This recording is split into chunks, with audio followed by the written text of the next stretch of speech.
Hello, my name is Emily Pohlig, and I am here representing BYU Alumni and the Alumni Mentoring Partnership.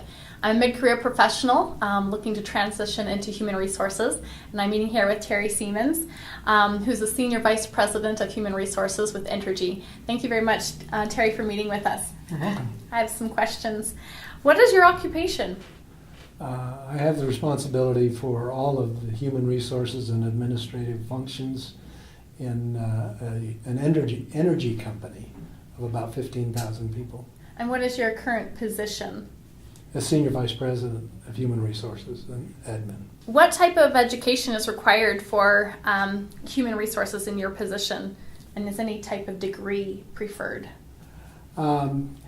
There's nothing that's really required. I think an unwritten expectation is that a person would have a master's degree, generally an MBA. The fact that I have a PhD, I think helped in this particular case because the CEO was well aware of my work in the area of leadership development, and being a psychologist gave me credibility in that arena, and that's what he wanted.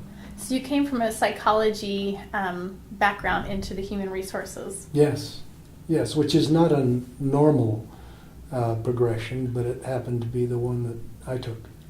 Excellent. How much experience is required for this job as they're going into it, and what kind of experience are you looking for?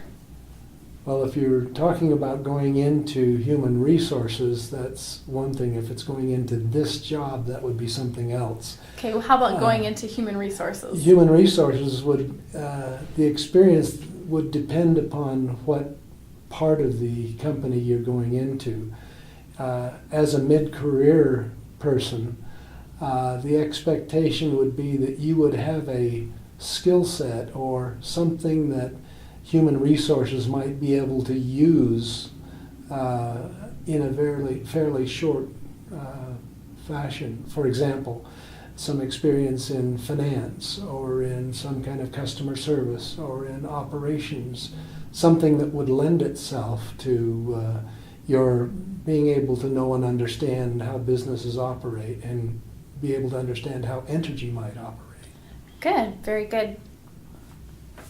What are some of the characteristics of a most successful HR personnel?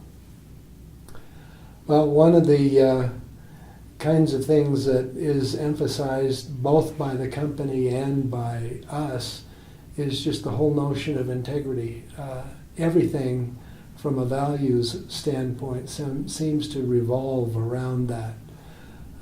In having worked with several individuals over the years, first of all as a consultant, it became apparent to me that those who lacked that fundamental characteristic did not succeed for long. Even though they may not have blatantly lied, if there was anything that even had the implication of a lack of integrity, those individuals were gone. Okay, so that's fantastic. So what kind of characteristics, since human resources in charge of the hiring and various other things, what kind of characteristics are they looking for when they're hiring people for the company, Entergy? One of the things that I found that really kind of sets us apart is a person's flexibility of thought.